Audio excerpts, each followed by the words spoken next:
అడవి ప్రాంతంలో కాకి, పిచ్చుక, గ్రద్ద, చిలుక, పావురం అన్ని పక్షులు ఒక పెద్ద చెట్టు పైన గూళ్ళు కట్టుకొని ఎంతో స్నేహంగా ఉండేవి. సరదాగా కబుర్లు చెప్పుకుంటూ నవ్వుకుంటూ ఉండేవి. ప్రతిరోజు పగలంతా ఆహారం కోసం ఆరాటపడి చీకటి పడుతుండగానే గ్రద్ద గూటి దగ్గరికి వచ్చింది. గ్రద్ద దగ్గర ఉన్న రేడియోలో ఒక గంట పాటు వచ్చే తెలుగు పాటలు, తెలుగు వార్తలు విని ఆ తర్వాత సంతోషంగా ఏ పక్షి గుడ్డికి ఆ పక్షి వెళ్ళి పడుకునేది. ఆ రోజు కూడా చీకటి పడుతూ ఉంది. సూర్యుడు నెమ్మదిగా భూమి లోపలికి వెళ్తున్నాడు. కాకి, పిచ్చుక వాటి కాళ్లతో పట్టుని పట్టుకొని తమ గూటి వైపు వెళ్తున్నాయి. ఇంకొకసారి నీ మాట విని నీతో కలిసి నేను ఆహారం కోసం రాను చూడు. దగ్గరలోనే పళ్ళ చెట్టు చూశానని చెప్పి ఎక్కడికో తీసుకెళ్ళావు. ఒక్క పండు తిని మరొక పండు కాళ్ళతో పట్టుకుని గూటికి వెళ్తున్నారు అని కొంచెం కోపంగా అంటుంది. ఇది మరీ బాగుంది కాకి. నేను కావాలని చేసినట్టుగా నువ్వు మాట్లాడటం నాకు నచ్చట్లేదు. ఎక్కడైనా పండు కనిపిస్తే నువ్వే కదా చెప్పమన్నా. చెప్పాను. నీతో పాటు నేను కూడా వచ్చానుగా. వార్తలు వినలేకపోవాలి, నా చేతిలోని గుడ్డుది చూడు అనుకుంటూ కాకి వేగంగా ముందుకు వెళ్తుంది. పిచ్చుక ఏమీ మాట్లాడకుండా అలా ముందుకు వెళ్తూ ఉంది. ఇది అలా ముందుకు వాటి గూళ్ళ వైపు వెళ్తూ ఉండగా అక్కడ గ్రద్ద గుడ్డిలో పావురం, చిలుక, గ్రద్ద మూడు కలిసి రేడియో పెట్టుకొని తెలుగు పాటలు వింటున్నాయి. అప్పుడే కాకి, పిచ్చుక గ్రద్ద గుడ్డికి వచ్చాయి. ఎంతసేపు అయింది పాటలు రావడం మొదలై? ఇంతకు ముందే మొదలైంది. గ్రద్ద గుడ్డిలో అన్ని పక్షులు కలిసి రేడియోలో వస్తున్న పాటలు వింటూ ఉన్నాయి. ఉన్నట్టుండి పాట మధ్యలో కట్ అవుతుంది. ఇప్పుడే అందిన వార్త. ఉన్నట్టుండి బంగాళాఖాతంలో అల్పపీడనం ఏర్పడటం వల్ల భారీగా గాలివాన పడే అవకాశం ఉందని వాతావరణ శాఖ వెల్లడించింది. ప్రతి ఒక్కరూ అలర్ట్గా ఉండండి. ఇంట్లో నుండి బయటికి రాకుండా సురక్షితంగా ఉండండి. ఇప్పుడు మీకోసం తిరిగి పాటల కార్యక్రమం మళ్ళీ మొదలవుతుంది అని చెప్పగానే తిరిగి పాటలు వస్తూ ఉంటాయి. బయట ఉరుములు, మెరుపులు, జోరుగా వీస్తున్న గాలి, చెట్టు ఊగుతోంది. పక్షులు ఒక్కసారిగా అటు ఇటు కదులుతాయి. రేడియో కింద పడి ఆగిపోతుంది. గ్రద్ద గుట్టి నుండి బయటకు వచ్చి చూసింది. ఒక్కసారిగా వాతావరణంలో మార్పు కనిపించింది. ఉరుములు, మెరుపులు, ఎక్కడో పిడుగుపడినట్టుగా పెద్ద సౌండ్ వచ్చింది. తిరిగి గ్రద్ద గుడ్డిలోకి వస్తుంది. స్నేహితులారా, రేడియోలో చెప్పింది విన్నాక బయట వాతావరణం కూడా పూర్తిగా మారిపోయింది. ఎవరి గుడికి వాళ్ళు వెళ్ళి ధైర్యంగా ఉండండి, భయపడకండి.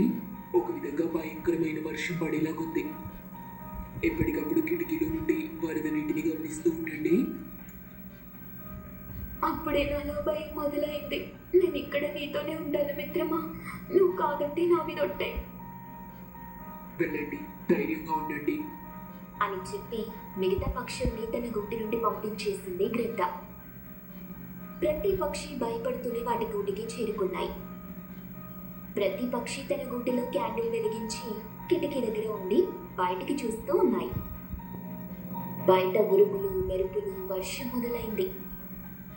జోరు గాలి వీస్తోంది. చెట్లు ఊగుతున్నాయి.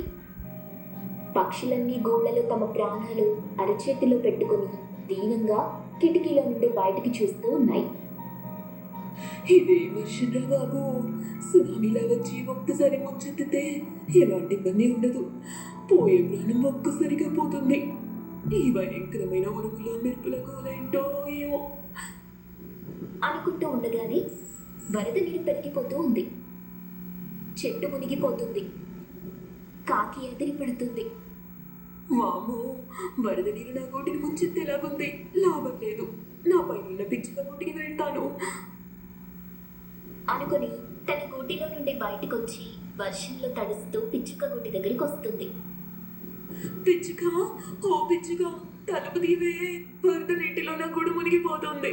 నేను వానలో తడిసిపోతున్నాను అంటూ వణుకుతూ ఉంది. ఇంతలో పిచ్చుక వచ్చి తలుపు తీసింది. కాకి లోపలికి వెళ్లేలోపు వరద నీరు పెరిగి కాకి గూటితో పాటు పిచ్చుక గుడ్డిలోకి కూడా నీళ్లు వచ్చేస్తాయి. దాంతో కాకి పిచ్చిగా బయటకు వస్తాయి. వర్షంలో తడుస్తూ ఒక కొమ్మ మీద వాలుతాయి.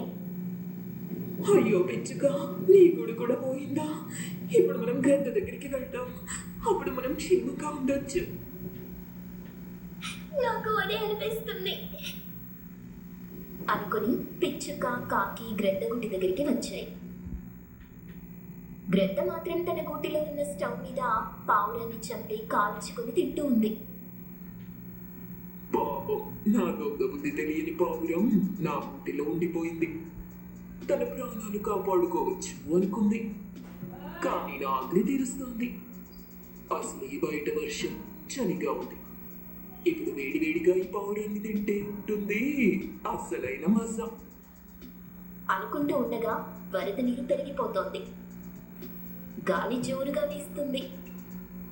గ్రద్దగూటి దగ్గరికి కాకి పిచ్చుక చిలుక వచ్చాయి. 3 పక్షులు కలిసి ఎంత పిలిచినా గ్రద్ద మాత్రం తలుపు తీయదు. పైగా పావురం మాంసం ఎంజాయ్ చేస్తూ తింటూ ఉంది. ఇక లాభం లేదని కాకి పిచ్చుక చిలుక వానలో తడవకుండా ఒక పొడవాటి ఆకును వాటి మీద పెట్టుకొని ఒక పెద్ద బండరాయి మీద తలదాచుకుంటాయి. కడుపు నిండా తిని గ్రద్ద తన గూటి తలుపు తీసింది. అప్పటికే ఆలస్యమైంది. వరద నీరు ముంచెత్తింది. గ్రద్ద వరద నీటిలో నుండి పైకి లేవలేకపోతుంది. వరద నీటిలో మునుగుతూ తేలుతూ కాకి, పిచ్చుక, చిలుక, ఎవరైనా ఉన్నారా? కాపాడండి, నేను వరద నీటిలో కొట్టుకుపోతున్నాను అంటూ కొట్టుకుపోయింది. గ్రద్ద అరుపులు విన్న కాకి పిచ్చుక చిలుక గ్రద్దను కాపాడాలని ప్రయత్నిస్తాయి. కానీ ఉరుములకు మెరుపులకు భయపడుతూ కాపాడలేకపోతాయి. గ్రద్ద వరద నీరు ముందుగా చనిపోతుంది. పైకి తేలి అలా వరద నీటిలో కొట్టుకుపోతుంది. పిచ్చుక కాకి చిలుక బాధపడుతూ ఆకు కింద తలదచ్చుకుంటాయి. వాటి ప్రాణాన్ని కాపాడుకుంటాయి.